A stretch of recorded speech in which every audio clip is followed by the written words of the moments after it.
Primeiramente, eu gostaria de agradecer ao meu ilustre colega do Conselho Federal da OAB, estimado amigo, Dr. Manuel Bolfin, presidente da Escola Nacional da Advocacia, pelo honroso convite que me fez de poder estar aqui perante todos vocês, colegas advogados de todo o Brasil, para fazer uma apresentação acerca de um tema que eu reputo da maior importância.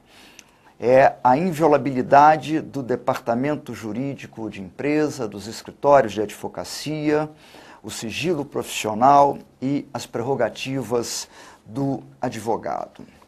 Este tema toca fundo no exercício da nossa profissão, da nossa nobilitante profissão de advogado. É importante destacar, desde logo, a norma do artigo 133 da Constituição Democrática de 1988, que simboliza a importância dos advogados para as instituições políticas brasileiras. Dispõe o artigo 133. O advogado é indispensável à administração da justiça, sendo inviolável por seus atos e manifestações no exercício da profissão, nos limites da lei.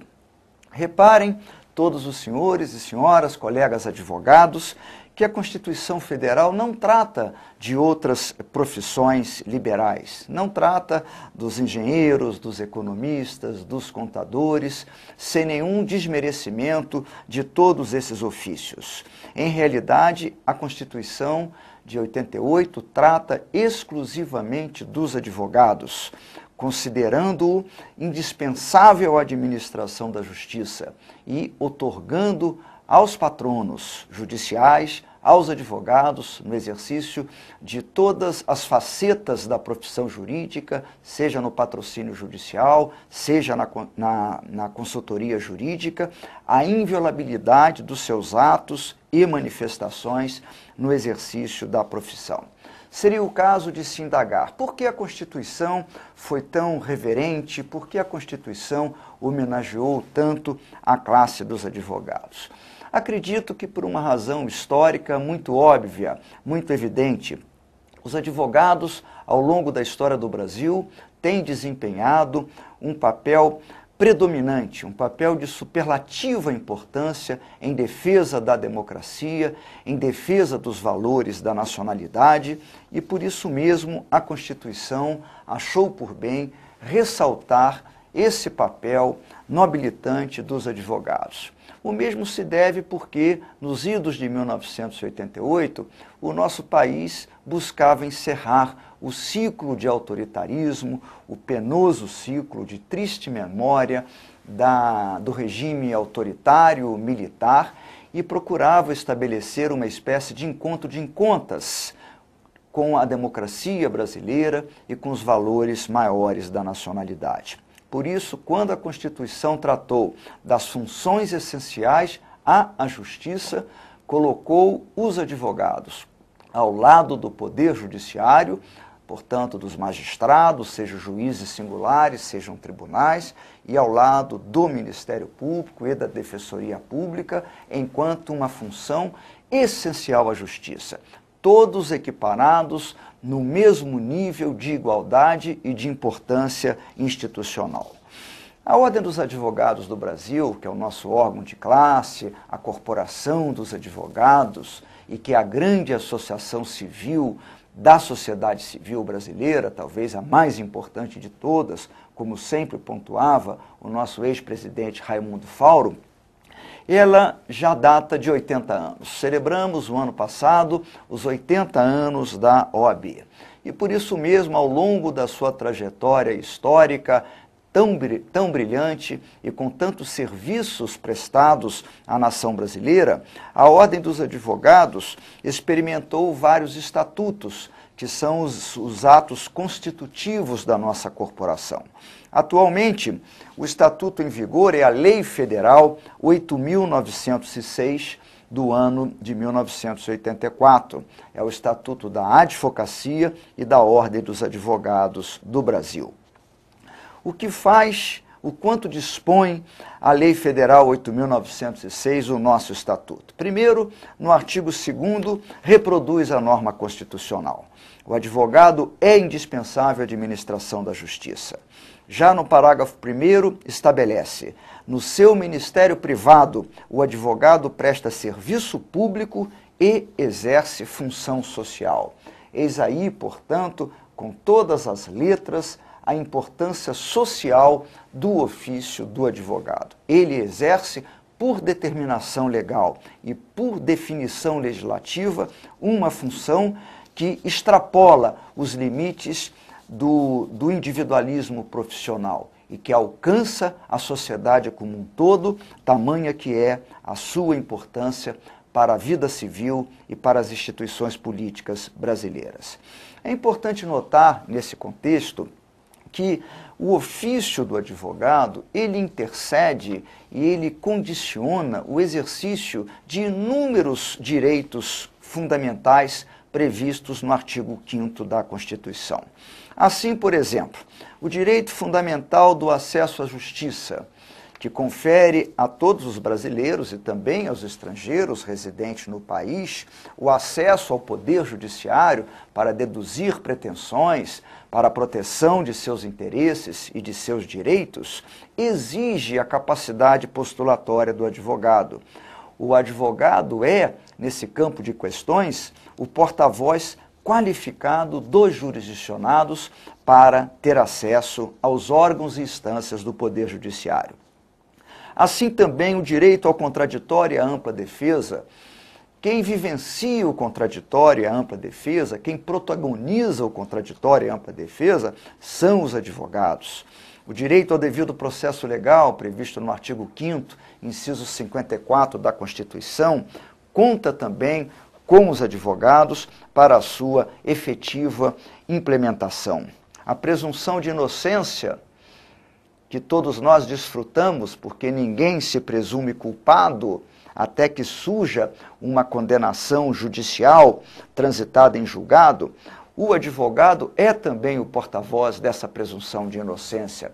É o advogado, com o seu trabalho de defesa dos acusados nas instâncias penais, que garante a presunção de inocência até que sobrevenha uma sentença condenatória ou absolutória em caráter definitivo, a sentença absolutória confirmando a presunção constitucional de inocência ou a sentença condenatória desconstituindo, pelo devido processo legal criminal, essa presunção de inocência.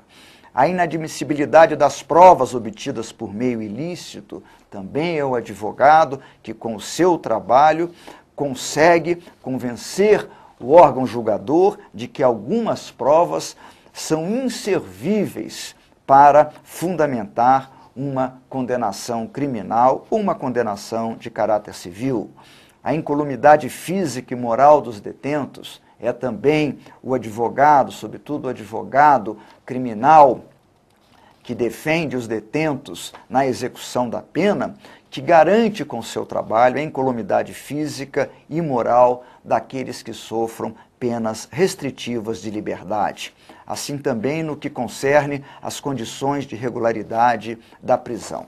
Enfim, o advogado é uma personalidade profissional prevista no texto da Constituição, no nosso Estatuto, a Lei 8.906 de 94, e inúmeras leis específicas de nosso país, como um garantidor dos direitos e valores constitucionais. Daí porque a previsão dessa profissão nobilíssima é o próprio texto constitucional. O poder constituinte alçou os advogados nesta função, nesse patamar de função essencial à justiça.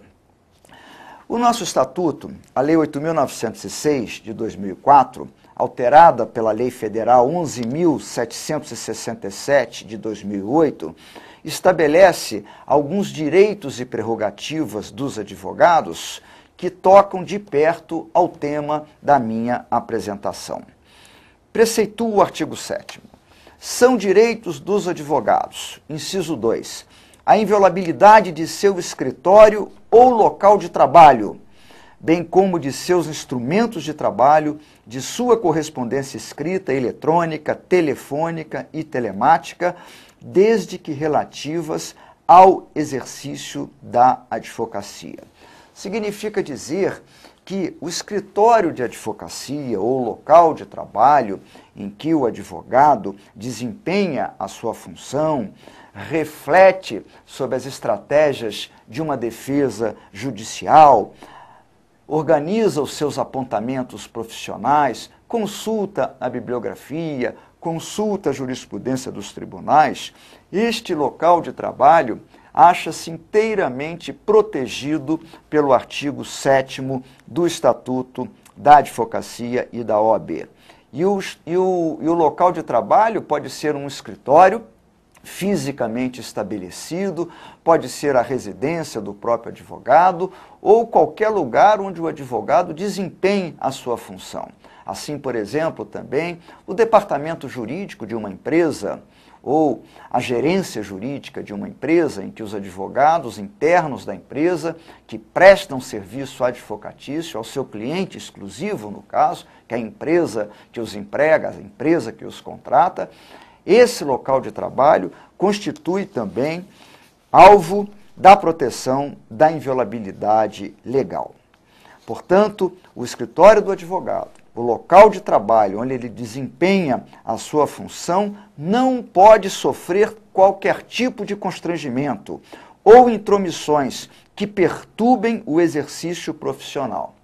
Essa regra de inviolabilidade alcança também os instrumentos de trabalho do advogado, os seus livros, os seus arquivos, as pastas de clientes, a documentação dos clientes, os contratos assinados, os atos societários, as gravações, os arquivos de internet, tudo isto constitui instrumento de trabalho do advogado. A sua mesa de trabalho, a sua cadeira, o seu ambiente, a estante dos seus livros, isto tudo merece também a mesma proteção constitucional. Por uma razão óbvia, se o advogado não pode livremente dispor dos seus instrumentos de trabalho, falta-lhe condições de bem exercer o seu ofício advocatício. Ele não pode utilizar as suas anotações, o material de doutrina, o material da jurisprudência dos tribunais, os contratos que sejam objeto do seu exame, da sua análise, os seus arrazoados jurídicos e assim por diante. A comunicação interna com o seu cliente, as suas anotações, cartas, correspondências, e-mails que sejam enviados pela internet, enfim, tudo isto, todo esse instrumental que é plurimo, que é muito diverso, que é multiforme, acha-se protegido pela regra da inviolabilidade. Agora, há situações que nós podemos considerar que são situações anormais, situações teratológicas e até situações criminogênicas. É o caso, por exemplo, do advogado que comete crime.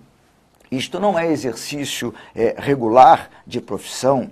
As práticas ilícitas e antissociais estão previstas no Código Penal brasileiro e na legislação penal especial ou extravagante. Qualquer pessoa pode ser sujeito ativo de uma relação criminal, não apenas titulares de outras profissões, qualquer cidadão comum, qualquer do povo, e também os advogados, podem, infelizmente, cometer crimes, praticar atos ilícitos.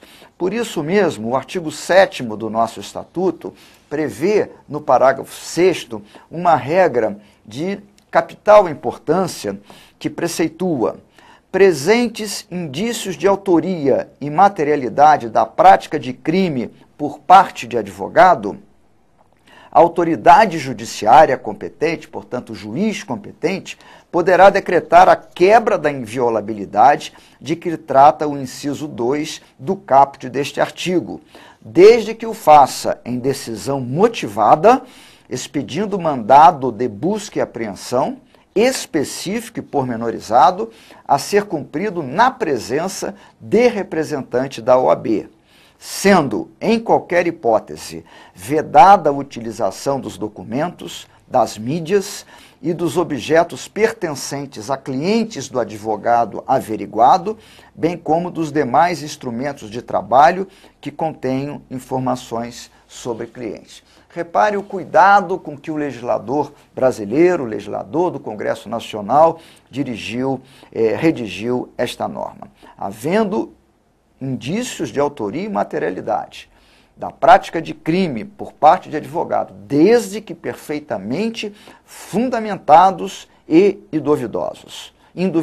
É possível, sim, a quebra da inviolabilidade do escritório de advocacia ou dos instrumentos do trabalho do advogado. Mas, mesmo nessa hipótese excepcional, é vedada a utilização ou a busca e apreensão de documentos de outros clientes do advogado que não sejam objeto de investigação, porque esse material documental, essas correspondências, tudo isto se insere nesse campo protegido legal e constitucionalmente, que é a relação advogado e cliente. Portanto, a prática de crime por um advogado. Por exemplo, um advogado comete um furto. Isto não justifica a invasão do seu escritório para a busca e apreensão dos seus documentos de trabalho relacionados com correspondências dirigidas ou recebidas de seus clientes. O Estatuto da OAB, a Lei 8.906, de 2004, que foi alterada pela Lei Federal 11.767, de 2008, sobre a qual vou me referir mais adiante, prevê também no parágrafo 7º uma regra de grande importância. Diz o seguinte: a ressalva constante do parágrafo 6º deste artigo não se estende a clientes do advogado averiguado que estejam sendo formalmente investigados, como seus partícipes ou coautores, pela prática do mesmo crime que deu causa à quebra de inviolabilidade. É o caso de coautoria. O advogado pratica um crime em coautoria com um cliente seu. Nesse caso, a quebra da inviolabilidade quanto a instrumentos de trabalho do advogado ou do seu próprio ambiente de trabalho, o seu escritório, alcança também documentos do cliente. Gostaria de mencionar que houve um extraordinário avanço com a promulgação da Lei Federal 11.767, em 2008, que alterou o Estatuto da Advocacia e da AB de 2004 e que acrescentou essas disposições, que eu acabo de ler, ao artigo 7º do nosso Estatuto. Essa lei é digno de menção e de elogios, resultou de um projeto de lei 36 do ano de 2006, de autoria do então deputado federal pelo Estado de São Paulo, ilustre advogado, professor de Direito Constitucional, Michel Temer, hoje ocupando a importante posição política de vice-presidente da República. Eu tive a oportunidade de comentar num artigo que eu gostaria de mencionar e que eventualmente possa ser útil aos colegas advogados. É um artigo intitulado Inviolabilidade de Escritórios de Advocacia, Departamento Jurídico das Empresas, Sigilo Profissional e Prerrogativas da Profissão de Advogado. Está publicado na Revista da Ordem dos Advogados, do meu estado do Rio de Janeiro, volume 25, número 1, janeiro a junho do ano de 2009. Abro aspas para transcrever o meu pensamento lançado neste artigo e que reproduz inteiramente a matéria sobre a qual estou a discorrer neste momento. Aspas. Esses dois novos preceitos incluídos no artigo 7º do Estatuto da Advocacia e da OAB objetivam bem distinguir as situações a que antes me referi, como sejam a da investigação policial em razão da suposta prática de crime cometido pelo advogado, de um lado, e a da investigação pela prática de crime cometido por um cliente do advogado em autoria única ou em coautoria com o seu patrono profissional da advocacia, de outro lado. Há, então, é muito importante destacar esse aspecto, uma dupla proteção do local de trabalho do advogado. Eu estou a me referir a uma dupla proteção constitucional e legal. Primeiramente, nós temos a inviolabilidade da intimidade e da casa de todo indivíduo. Isto é um direito fundamental de todas as pessoas e que está previsto no artigo 5º, incisos 10, 11 e 12 da Constituição.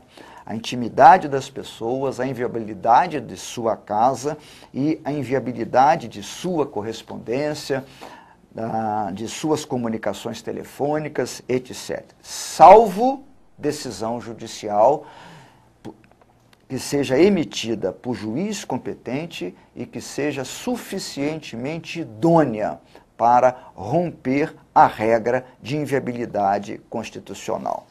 Então, essa prerrogativa que todas as pessoas que são titulares dos direitos fundamentais, por força do artigo 5º da Constituição do Brasil, de ordinário já ostentam, os advogados também ostentam os mesmos direitos, porque, além do seu ofício, da sua capacidade postulatória em juízo, o advogado é um ser humano, é alguém do povo e é um cidadão como todos os demais. Só que, além da proteção genérica do artigo 5º, com relação à intimidade, à casa, ao domicílio das pessoas, à sua correspondência e comunicações telefônicas, o advogado é também, como eu pude dizer ao início da minha apresentação, um profissional que exerce uma função essencial à justiça. E por exercer uma função essencial à justiça, além da proteção genérica constitucional, o advogado possui também, sobremais, a proteção que advém do Estatuto da Advocacia e da OAB, conforme previsto no artigo 7º e seus parágrafos, que eu acabei de ler. Há um outro ângulo da questão que também merece ser enfatizado. Tem a ver com a inviolabilidade do sigilo profissional. O advogado é protegido por uma regra de sigilo. O Código Penal tipifica criminalmente, portanto, constrói um tipo penal a revelação de segredo profissional. Diz o artigo 154 do Código Penal em vigor. Constitui crime, portanto, revelar a alguém sem justa causa segredo de que tem ciência em razão de função, ministério, ofício ou profissão, e cuja revelação possa produzir dano a outrem, dano a terceiros. Essa regra do artigo 154, ela se mantém no anteprojeto do novo Código Penal, que no momento está em discussão no Congresso Nacional. O artigo 159, parágrafo 1º do anteprojeto do novo Código Penal, reproduz em todas as linhas a norma do artigo 154 do Código Criminal em vigor. O Código de Processo Penal e também o Código de Processo Civil tratam também da proteção de documentos em poder dos advogados. Vejam vocês o que diz, o que preceitua o Código de Processo Penal. Artigo 243. O mandado de busca, eu estou a falar de busca e apreensão, portanto determinada judicialmente por juiz competente, deverá, parágrafo 2º, não será permitida a apreensão de documento em poder do defensor do acusado, salvo quando constituir elemento de corpo delito. Portanto, temos aí a proteção de documentos em poder do advogado, documentos do cliente que estejam de posse e sobre os cuidados de seu defensor judicial, salvo se constituir elemento de corpo delito, é o que acrescenta a norma em questão. Por exemplo, se há uma falsidade documental, o documento, a falsidade documental, material, o documento é o próprio corpo delito do crime de falso. Então, neste caso, poderá haver a persecução judicial desse documento. O Código de Processo Civil também adota a escusa de exibição de documento por parte do advogado. Nesse sentido, dispõe o artigo 363, aspas, a parte e o terceiro se excusam de exibir em juízo o documento ou a coisa. Inciso 4, se a exibição acarretar a divulgação de fatos a cujo respeito por estado ou profissão, entenda-se, profissão de advogado, devam guardar segredo. É importante ver, nesse conjunto de questões, que mesmo uma ordem judicial de busca e apreensão de documentos não pode ser arbitrária. A ordem judicial deve ser sopesada pelo instrumental exegético da ponderação de interesses. Ela deve ser sopesada, avaliada criteriosamente sobre a ótica do princípio da razoabilidade e da proporcionalidade. Isto não é apenas uma conquista do direito brasileiro. De um modo geral, os povos e nações cultas, ao editarem a sua legislação processual, que coíbe as apreensões e buscas arbitrárias, procuram evitar aquilo que a emenda número 4 à Constituição dos Estados Unidos da América, a Constituição Americana, a emenda 4 à Constituição Americana do ano de 1791, denomina de unreasonable searches and seizures. Significa dizer, se a busca e apreensão for irrazoável, for unreasonable, for desproporcional, ela será arbitrária e não passará no teste da validade. Nesse trabalho que eu me referi há pouco, sobre a inviolabilidade de escritórios e prerrogativas da profissão de advogado, sigilo profissional, eu tive a oportunidade de sustentar, abro aspas, os motivos determinantes da ordem judicial não podem exteriorizar-se em meros jargões decisórios e semânticos, com uma alusão genérica a simples e não demonstradas suspeitas ou a fortes indícios cujo detalhamento não se faça, sem estar acompanhados de concretos e plausíveis elementos de convicção. A par da norma do artigo 93, inciso 9 da Constituição, dispondo que todos os julgamentos dos órgãos do Poder Judiciário serão públicos e fundamentadas todas as decisões, sob pena de nulidade, o artigo 243, inciso 2 do Código de Processo Penal, exige em categórico que o mandado de busca deverá mencionar o motivo e os fins da diligência. Isto significa dizer que a diligência de busca e apreensão de documentos no local de trabalho do advogado precisa estar diretamente relacionada com a prática do crime objeto da investigação, a cargo da autoridade policial ou do órgão do Ministério Público, tudo a ser feito de forma fundamentada. Portanto, a decisão judicial deve deixar claro, deixar induvidosa a relação de suspeição da detenção de documentos que possam significar corpo delito ou que possam significar fortes indícios de autoria e da materialidade da prática de crime. O Brasil, nesse campo de questões, tem seguido a melhor doutrina constitucional e os melhores paradigmas de constituições da era moderna. Eu cito, por exemplo, o Código de Conduta para o Advogado Europeu. É uma obra de direito comparado, muito importante, que mostra que a proteção constitucional quanto ao sigilo profissional do advogado constitui paradigma em outros sistemas jurídicos, tendo-se afirmado como um valor universal do Estado democrático de direito. O Código de Conduta do Advogado Europeu, do que respeita ao item da confidencialidade, estabelece o seguinte, que é da essência da função do advogado, que o advogado deva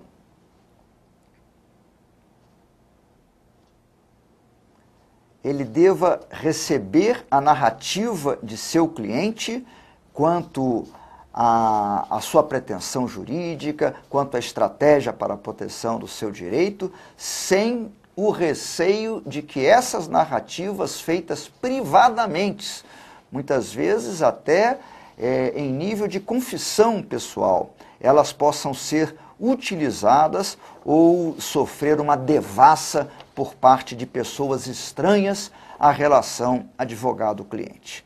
E diz mais o Código de Conduta do Advogado Europeu: sem a certeza da confidencialidade, não pode haver a confiança do cliente no advogado. A confidencialidade é, portanto, um direito primário e fundamental e um dever do advogado. A obrigação da confidencialidade do advogado serve ao interesse da administração da justiça, portanto, ele transcende a própria pessoa do advogado ou do cliente. E por isso mesmo, por transcender a pessoa do advogado e do cliente, e por servir a um valor maior que a administração da justiça, essa confidencialidade deve merecer proteção direta do Estado. O Brasil, portanto, guarda na sua normativa interna a mais perfeita sintonia com o que há de melhor em termos de paradigma das prerrogativas dos advogados, seja nos Estados Unidos da América, seja no continente europeu e nas nações cultas e desenvolvidas de um modo geral.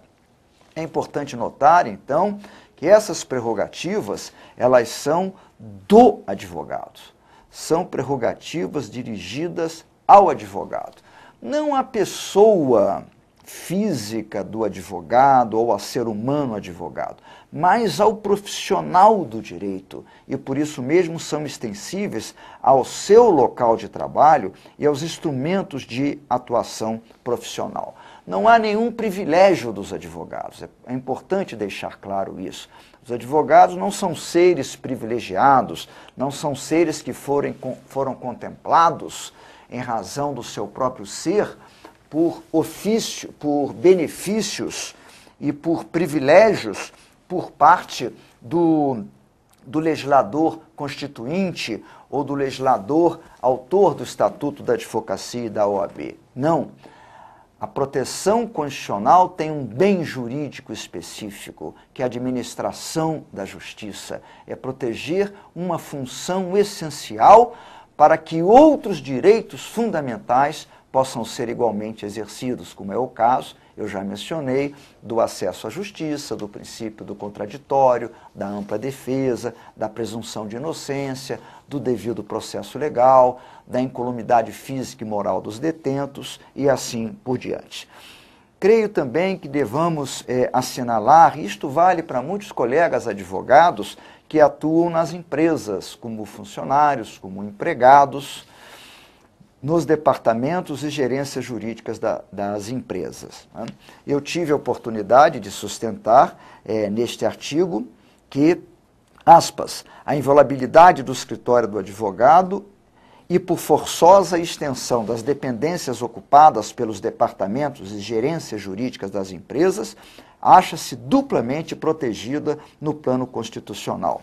O escritório do advogado, onde quer que se instale, seja em estabelecimento profissional, seja na própria casa do advogado ou em qualquer outra serventia, em suma, o local do trabalho do advogado, por mais simples e modesto que seja, usufrui, por certo, dessa genérica proteção constitucional, que é também, por essas mesmíssimas razões, extensivo ao departamento jurídico ou às gerências jurídicas das empresas. Lá se encontram os advogados, estão trabalhando, estão exercendo a profissão de advogado, estão atendendo consultorias jurídicas, estão redigindo pareceres jurídicos, notas técnicas jurídicas, estão elaborando arrazoados a serem apresentados em juízo para o seu cliente específico, que é a empresa empregadora.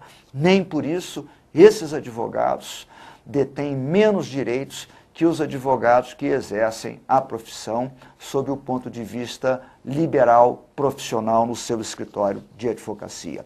Todos seja os advogados internos, chamados advogados orgânicos, empregados de empresas, seja os advogados que atuam nos seus respectivos escritórios, todos são titulares do mesmo benefício protetor da Constituição e do nosso Estatuto. É interessante notar que a jurisprudência dos nossos tribunais maiores, sobretudo a do Supremo Tribunal Federal, ela prestigia essa prerrogativa do advogado. Eu trago aqui, por exemplo, um acórdão do eminente ministro Celso de Mello, decano dos ministros do Supremo Tribunal Federal, no mandado de segurança número 23.452, julgado em 16 de setembro de 1999. Abro aspas. A inviolabilidade do advogado alcança seus meios de atuação profissional, tais como o seu escritório ou locais de trabalho, seus arquivos, seus dados, sua correspondência e suas comunicações. Todos esses meios, diz o aresto do Supremo Tribunal Federal, estão alcançados tradicionalmente pela tutela do sigilo profissional. A ampla utilização da informática pelo advogado, com sua crescente miniaturização, faz estender a inviolabilidade aos dados e arquivos de computador mantidos em seu local de trabalho ou que transporte consigo, como é o caso de um laptop, ou como é um caso de um tablet e assim por diante, ou de um próprio smartphone, ou de um BlackBerry, em que o advogado tem armazenado material para o exercício da sua profissão. Diz ainda o acórdão do Supremo Tribunal Federal, da lava do senhor ministro Celso de Mello. O Estatuto da OAB refere-se a escritório e local de trabalho. Entende-se por local de trabalho qualquer um que o advogado costume utilizar para desenvolver seus trabalhos profissionais, incluindo residência, quando for o caso. A atual revolução tecnológica aponta para a realização à distância de serviços ligados por rede de comunicação, sem o deslocamento físico das pessoas. Em qualquer circunstância, o sigilo profissional não pode ser violado. Todavia, há que considerar que a inviolabilidade não é um direito absoluto. A bem dizer, todos os direitos fundamentais podem encontrar algum relativismo e alguma limitação por parte do legislador ordinário, desde que não toque a própria essência do direito constitucional protegido. Há um acórdão do ministro Luiz Fux, que eu trago à colação aqui para exemplificar o que estou a dizer. É o acórdão no habeas corpus 106.225 de São Paulo, julgado ainda neste ano, 7 de fevereiro de 2012, pelo Supremo Tribunal Federal. A ementa diz o seguinte, aspas, habeas corpus, penal, processual penal, interceptação telefônica, violação de sigilo da comunicação entre o paciente e o advogado, conhecimento da prática de novos delitos, ilicitude da prova, trancamento da ação penal, alegação insubsistente, ordem denegada. A comunicação entre paciente e o advogado, alcançada pela escuta telefônica devidamente autorizada e motivada pela autoridade judicial competente, não implica nulidade da colheita da prova indiciária de outros crimes e serve para a instauração de outro procedimento apuratório, haja vista que a garantia do sigilo não confere imunidade para a prática de crimes no exercício profissional. É natural que esse direito não seja absoluto e que ele possa encontrar limites que são coincidentes com os próprios parâmetros da licitude e da ilicitude de caráter criminal. Há um outro ângulo de questão também muito importante aqui e que importa ser assinalado.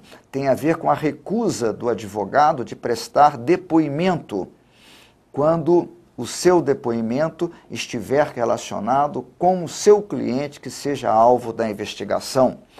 O Supremo Tribunal Federal tem entendido, a meu ver corretamente, que essa proteção ela recai sobre a recusa de prestar depoimento por parte do advogado quando o pronunciamento do advogado se ativer a matéria, o objeto da investigação ou da ação penal. Quando se tratar de outros assuntos que não a relação cliente-advogado especificamente considerada, aí o advogado não pode se recusar a prestar a sua colaboração enquanto depoente para com os órgãos do Poder Judiciário. O acordo do Supremo Tribunal Federal na ação penal 470 de Minas Gerais, relator ministro Joaquim Barbosa, julgado em 22 de outubro de 2008, exibe a seguinte ementa, aspas, ação penal, segunda questão de ordem, oitiva de testemunha de acusação, qualidade de advogado, prerrogativa de recusar-se a depor, inaplicabilidade, sigilo profissional, fatos não alcançados, depoimento colhido na fase inquisitorial. O advogado, arrolado como testemunha de acusação na presente ação penal, defendeu os interesses do Partido dos Trabalhadores no denominado caso Santo André, é o caso do assassinato, do homicídio do prefeito de Santo André, que foi muito publicado na imprensa brasileira. E diz o acórdão, não se aplica a prerrogativa prevista no artigo 7º, inciso 19, da Lei 8.906 de 94, é o nosso estatuto da advocacia e da OAB, tendo em vista que nem o antigo cliente da testemunha, o Partido dos Trabalhadores, nem os fatos investigados na presente ação penal guardam qualquer relação com o homicídio do então prefeito de Santo André. A proibição de depor diz respeito ao conteúdo da confidência, de que o advogado teve conhecimento para exercer o munus para o qual foi contratado, não sendo este o caso dos autos.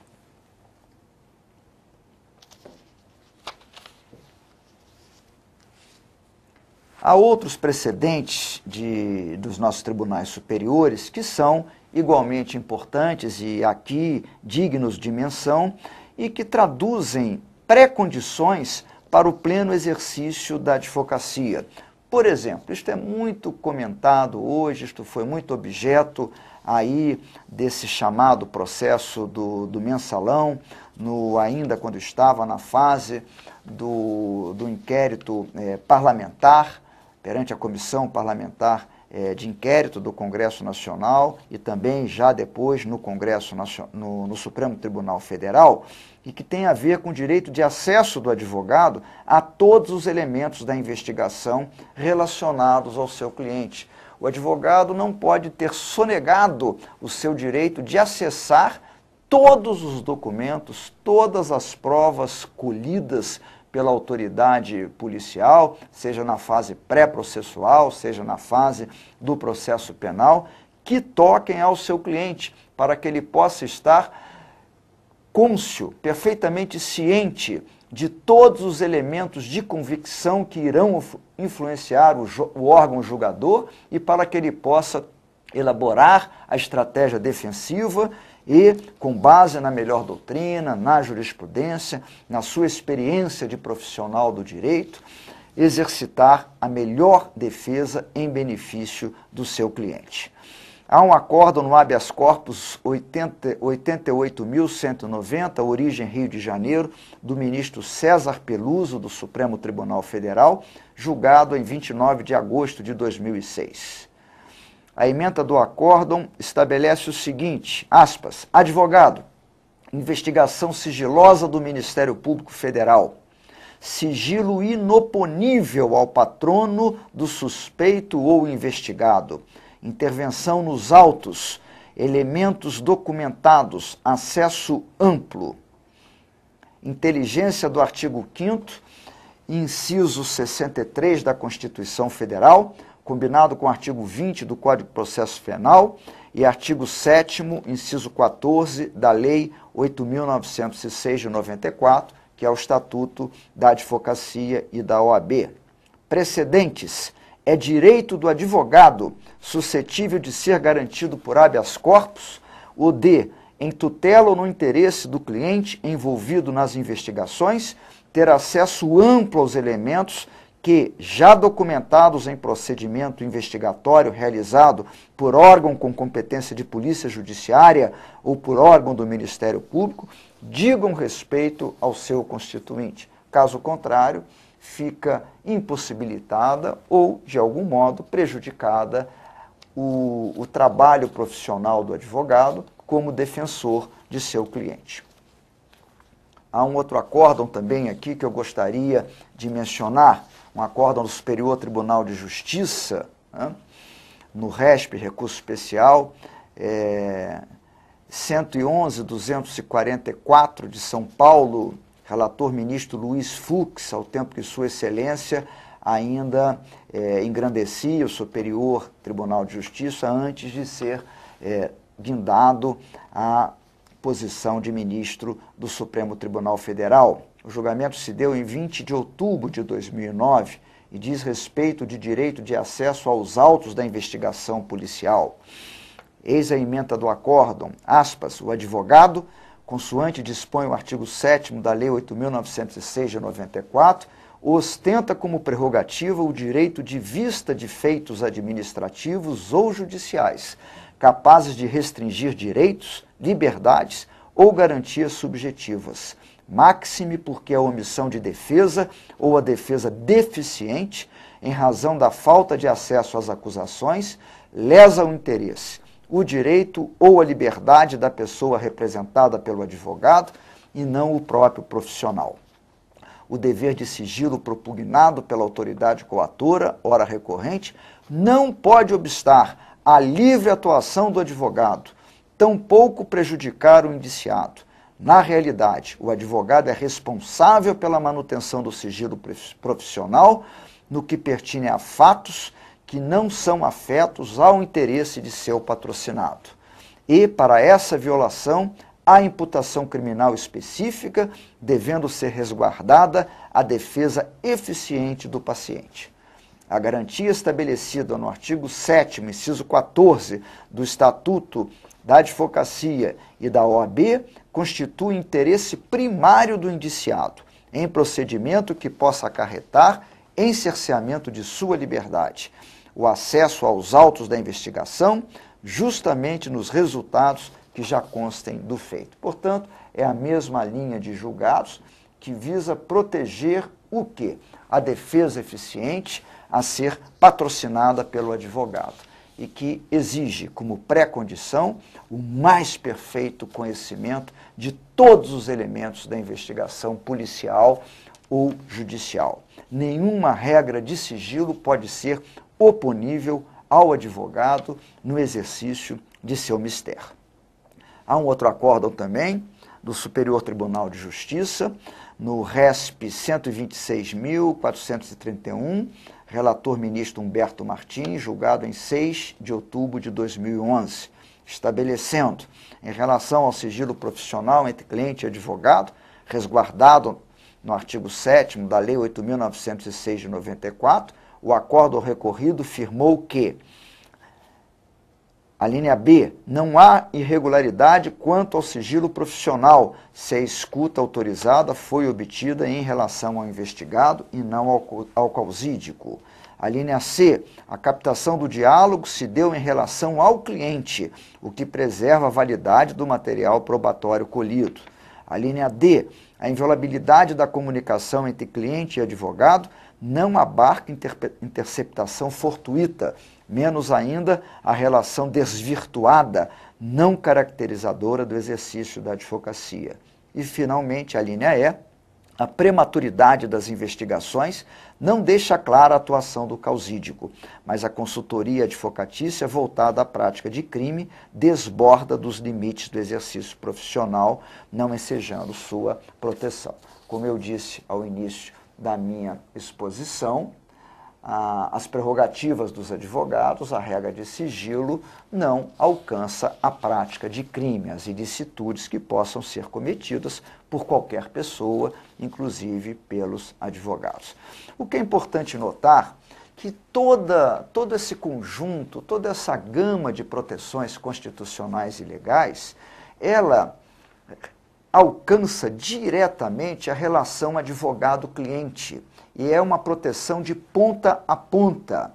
O sigilo profissional resguarda essa relação.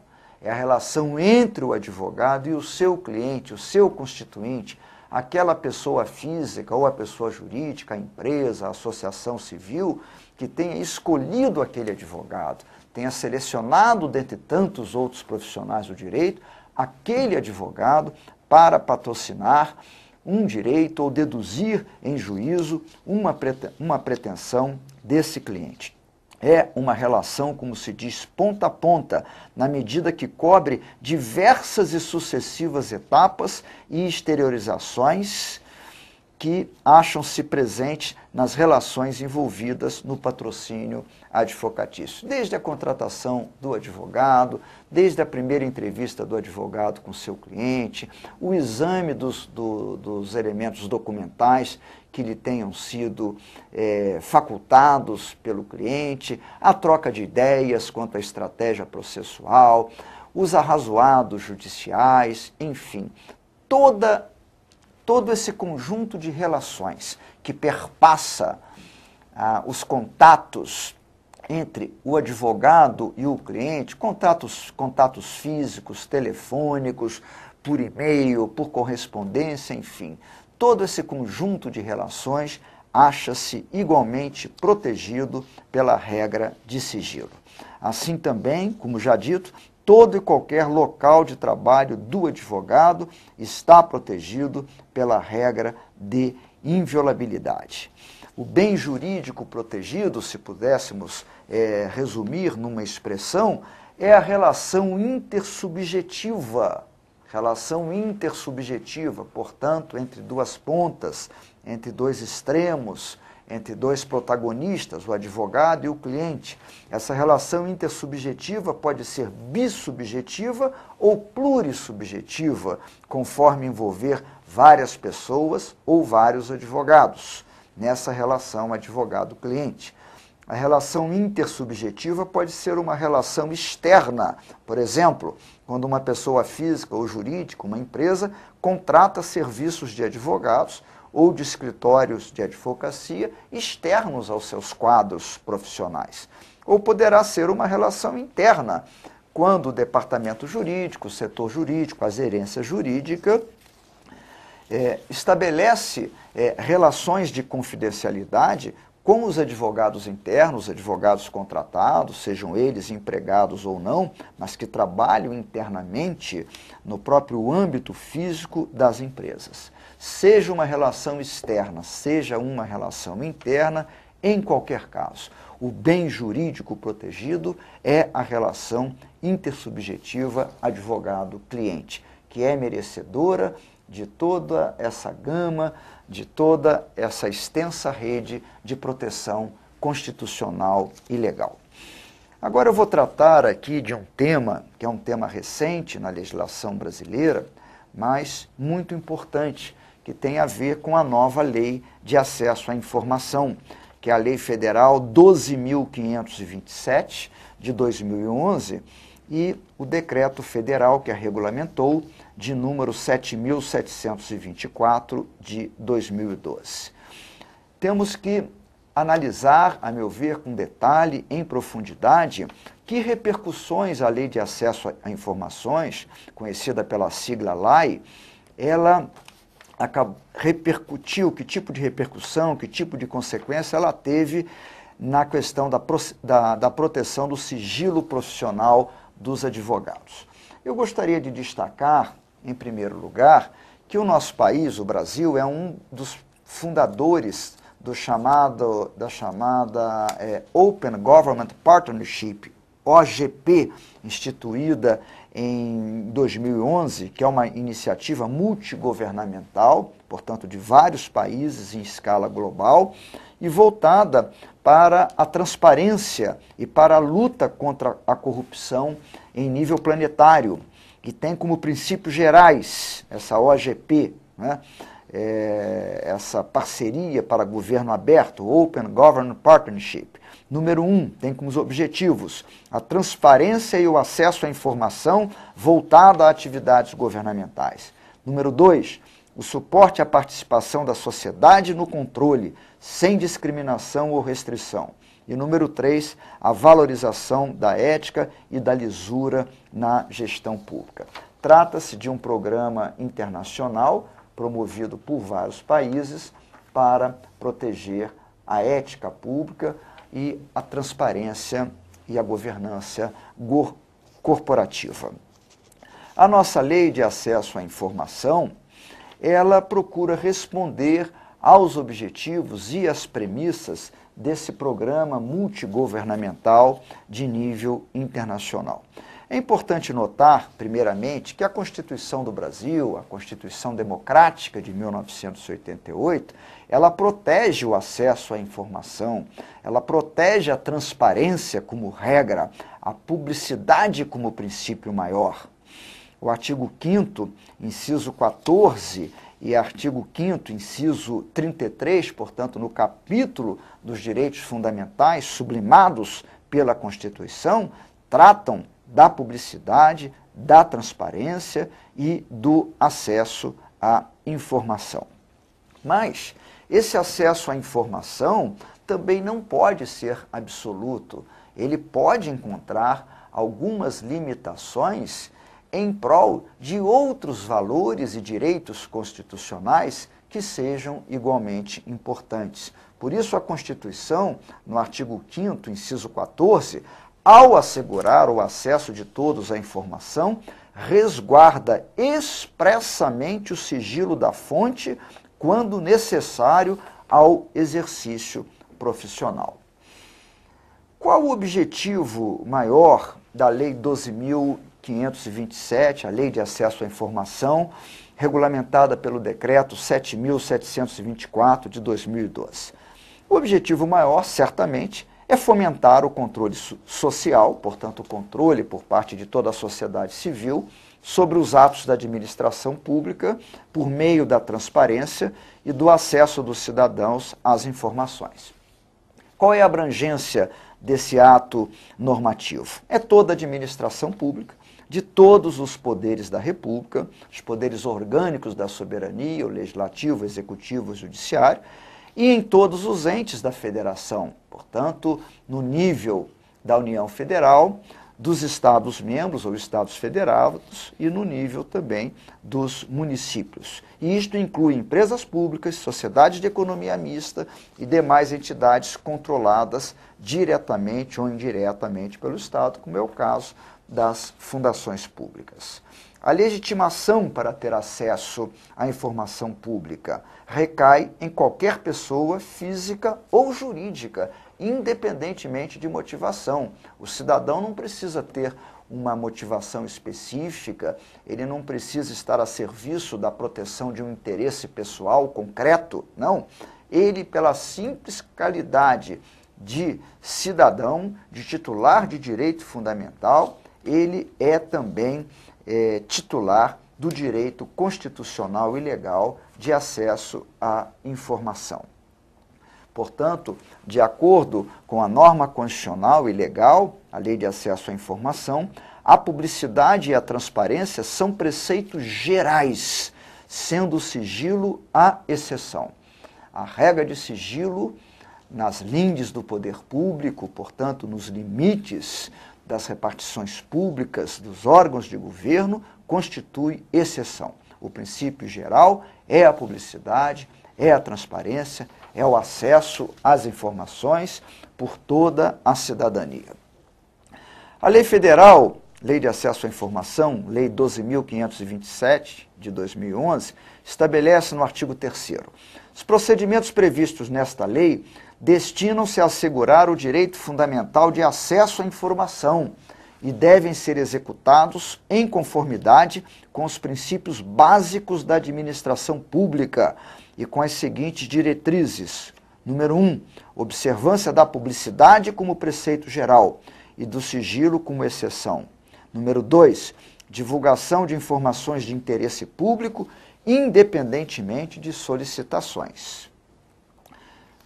No âmbito, por exemplo, societário, das sociedades de economia mista ou das empresas públicas, né, é possível que o acesso à informação encontre limites nas regras específicas de garantia de sigilo, por exemplo, quanto à divulgação de informações que toquem aos interesses dos acionistas, às estratégias de competição da empresa, a fórmulas para a elaboração de produtos industriais, químicos, etc. Isso tudo não deixa de ser também uma reserva de sigilo das pessoas jurídicas que não são prejudicadas ou impactadas com o direito de acesso à informação. A Constituição de 88 contém uma regra específica com relação aos requerimentos de autoridades estrangeiras. É o artigo 181, que preceitua o atendimento de requisição de documento ou informação de natureza comercial feita por autoridade administrativa ou judiciária estrangeira, a pessoa física ou jurídica residente ou domiciliada no país, dependerá de autorização do poder competente. Por exemplo, um advogado brasileiro que receba em seu escritório um ofício de uma autoridade administrativa ou judiciária estrangeira lhe indagando sobre a defesa de determinado cliente, ou lhe solicitando documentos que respeitem alguma causa sob o seu patrocínio, o advogado está inteiramente liberado de atender esse ofício da autoridade estrangeira, até porque, por força de dispositivo constitucional, o seu atendimento dependerá de autorização do poder competente brasileiro, como extensão da regra de soberania nacional do Brasil. Porém, agora chegamos ao ponto de detalhamento que eu reputo de fundamental importância na discussão dessa matéria. Porém, o sigilo profissional decorrente da relação advogado-cliente é uma das hipóteses legais de exceção da Lei de Acesso à Informação. Assim é que dispõe o artigo 22 da Lei 12.527. Aspas, o disposto nesta lei não exclui, portanto, as demais hipóteses legais de sigilo e de segredo de justiça, nem as hipóteses de segredo industrial decorrente da exploração direta de atividade econômica pelo Estado ou por pessoa física ou entidade privada que tenha qualquer vínculo com o poder público. A parte inicial do artigo 222 é a que mais de perto nos interessa a nós advogados. O disposto nessa lei não exclui as demais hipóteses legais de sigilo. E o Decreto Federal 7.724, de 2012, que regulamentou a Lei de Acesso à Informação, preceitua no artigo 6º: o acesso à informação disciplinado por este decreto não se aplica, número 1, às hipóteses de sigilo previstas na legislação, bem como sigilo fiscal, bancário, de operações e serviços no mercado de capitais, comercial, profissional, sublinho profissional, industrial e segredo de justiça. Pergunta-se então, no caso de conflito entre a Lei de Acesso à Informação e o Estatuto da Advocacia e da OAB, a Lei 8.906 de 94, qual das duas deve prevalecer? O direito de acesso à informação por parte de toda a cidadania e de determinadas autoridades públicas, ele há de prevalecer sobre a prerrogativa do advogado com relação à inviolabilidade do seu local de trabalho e dos seus instrumentos de trabalho? É evidente que não. Aplica-se aqui, nesse campo de questões, ou de conflito aparente entre normas constitucionais e legais, o princípio da especialidade temática. Significa dizer, ocorre a atração e a tutela do Estatuto da Advocacia e da OAB no que se refere à inviolabilidade da relação advogado-cliente. Este é um bem jurídico específico, tematicamente identificado no sistema jurídico brasileiro e que se sobrepõe ao direito geral de acesso à informação, regulado pela nova Lei Federal 12.527 de 2011. Portanto, essa lei de acesso à informação, ela deve ceder passo, ela não pode invadir o território do sigilo fiscal, segredo de informações do contribuinte, pessoa física ou jurídica, e documentos concernentes ao relacionamento físico-contribuinte. Também não pode invadir o território do sigilo bancário, no que toca às informações e documentos produzidos ou inerentes ao relacionamento entre o cliente e o banco, os extratos, saldos bancários, aplicações, pedidos de empréstimo, etc. E, sobretudo, no que mais de perto nos interessa, o sigilo profissional, que é o dever de sigilo imposto a todo tipo de profissional que tem acesso às informações em decorrência da atuação em seu ramo de trabalho. É o sigilo de fonte do jornalista, é o sigilo do padre confessor. Nem o jornalista, nem o padre confessor está obrigado, nem pode estar constitucionalmente obrigado a revelar os segredos que lhe tenham sido confidenciados pelo confitente numa relação bilateral, exclusiva e resguardada pela regra de inviolabilidade. O mesmo se aplica ao trabalho do advogado.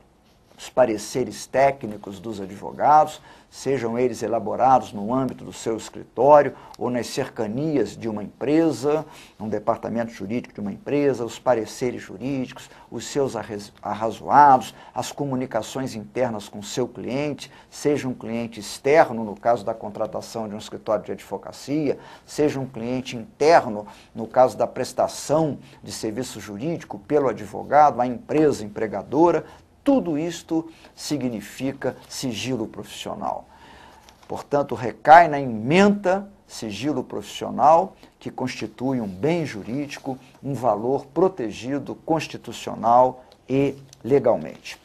Em se tratando, portanto, de informação protegida por sigilo legal, já há posicionamento da Suprema Corte Brasileira de que nem mesmo o Tribunal de Contas da União detém competência para requisitá-la.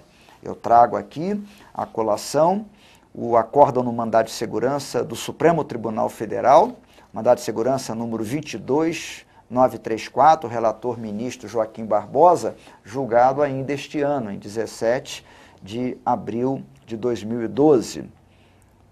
A ementa exibe o seguinte enunciado: mandado de segurança, Tribunal de Contas, quebra de sigilo, impossibilidade, segurança concedido. O Tribunal de Contas da União, a despeito da relevância das suas funções, não está autorizado a requisitar informações que importem na quebra de sigilo bancário, por não figurar dentre aqueles a quem o legislador conferiu essa possibilidade nos termos do artigo 38 da Lei 4.595 de 64, revogado pela Lei Complementar 105 de 2001, que trata das instituições financeiras. Não há como admitir-se interpretação excessiva, por tal implicar restrição a direito fundamental positivado no artigo 5º, inciso 10 da Constituição Federal. É um caso também de reserva de jurisdição, a quebra de sigilo bancário, a quebra de sigilo profissional do advogado, a interceptação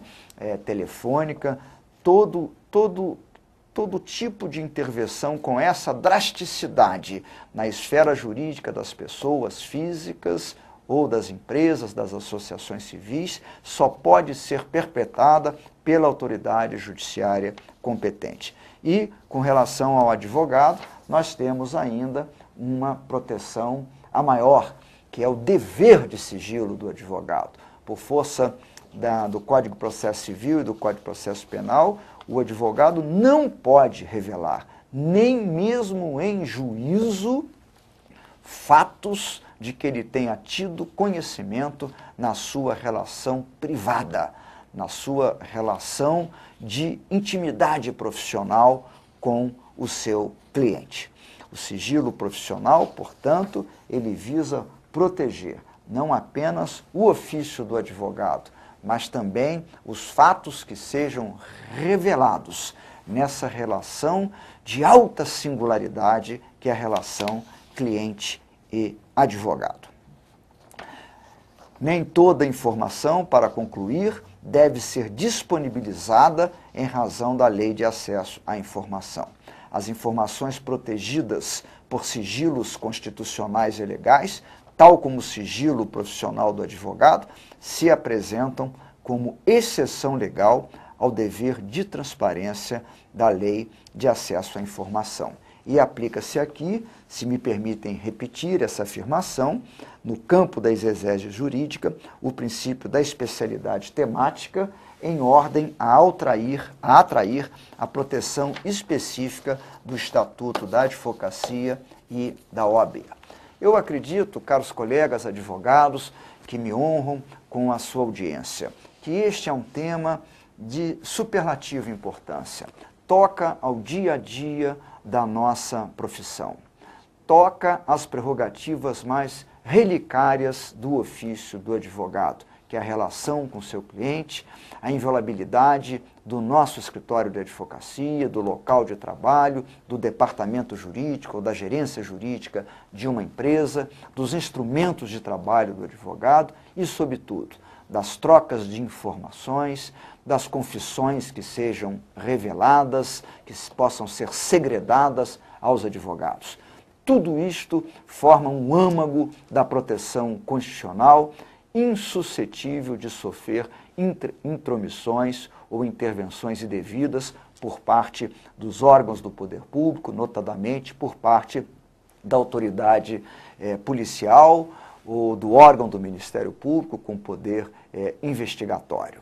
Eu estou absolutamente convencido que a Constituição do Brasil, ao declarar no artigo 73 os advogados como uma função essencial à justiça e ao outorgar apenas aos advogados imunidades específicas no que respeita a essas inviolabilidade, pretendeu de forma inequívoca que o profissional da advocacia seja um exercente de profissão altamente diferenciado, altamente singularizado com relação às demais profissões, sem nenhum desdouro das demais profissões, evidentemente. E por que isso? Pela história da advocacia brasileira, pela atuação brilhante e democrática dos advogados na afirmação e na restauração da advocacia brasileira e, sobretudo, para a afirmação de tantos e quantos direitos fundamentais que dependem diretamente da atuação dos advogados. Muito obrigado pela atenção.